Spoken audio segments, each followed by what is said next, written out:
Hello, lovely IELTS energy watchers and listeners. I thought I'd do another vocabulary lesson today. There have been some requests in the comments on these videos asking for more vocab. Remember guys, I do read the comments, so I can't always give you answers because we do that in our course, guys. I give you all the answers you need there, but I do take requests. So if there's some specific thing that you're wondering about or needing to learn, please leave a comment. I will do my best to make a video lesson just for you. Okay, so the vocabulary lesson today is slang and idioms and formal language for complaining. I don't want to say complaining, that sounds negative, but for expressing concern, let's say. So where can we use this? Well, General Training Task 1, the letter. There are often questions requiring you to write formal letters of complaint, sometimes informal letters of complaint, when we're describing problems and worries and, you know, the negative sides of things. We can also use this language, so writing Task 2 and speaking Part 3. So take notes on today's video, you guys. Make sure that you are dividing them up between informal and formal language so you know where to use them on the exam. Okay, so informal. This is fun. I mean, you could say something sucks. Okay, it's not a bad word. It is very informal, so speaking Part 1, Part 2, fine. Not in your writing. Okay, same with this informal stuff, right? Keep it to the speaking section. So Americans say that sucks. British people say that's rubbish. I think they also say sucks, but there's another slang term, rubbish, trash. That's rubbish. You could also introduce something by saying, it pains me to say. I like that. It's very dramatic. It pains me to say that you are no longer welcome in this club. Oh, that's sad. You could also say, I've had it up to here. Okay, that's a way of saying I'm fed up, I've had enough, I'm not going to take this anymore, I'm just done. Okay, I've had it up to here.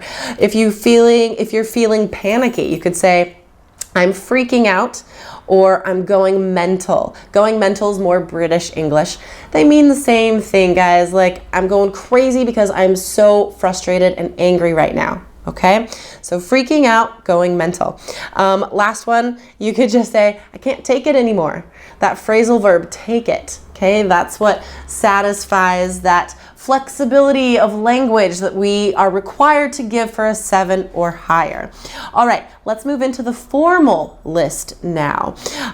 You can say, unfortunately, I am the bearer of bad news. The bearer of bad news. You guys could look at the episode notes. I will type all of these out for you guys, okay?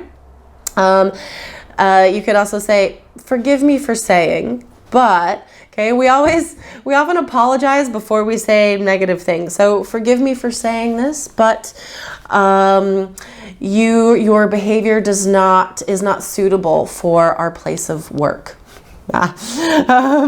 You could say somebody is pushing the limits of acceptable behavior or pushing the limits of acceptable action. Okay, so pushing the limits means you're going too far. You're almost over the line, and it's almost too much. Okay. You can also use language like, I must insist on certain changes. Okay, very polite, very formal. Certain changes being made, or I must insist on certain solutions being carried out. Again, just awesome language, great for your general training, formal letters, or speaking Part 3, writing Task 2. You could say, needless to say, the situation is dire. Dire is such a good adjective, but dire is like desperately terrible. Okay, needless to say, the situation is dire. All right, so please choose 2 to 4 phrases that you really like from today's episode and practice using them in your speaking and writing.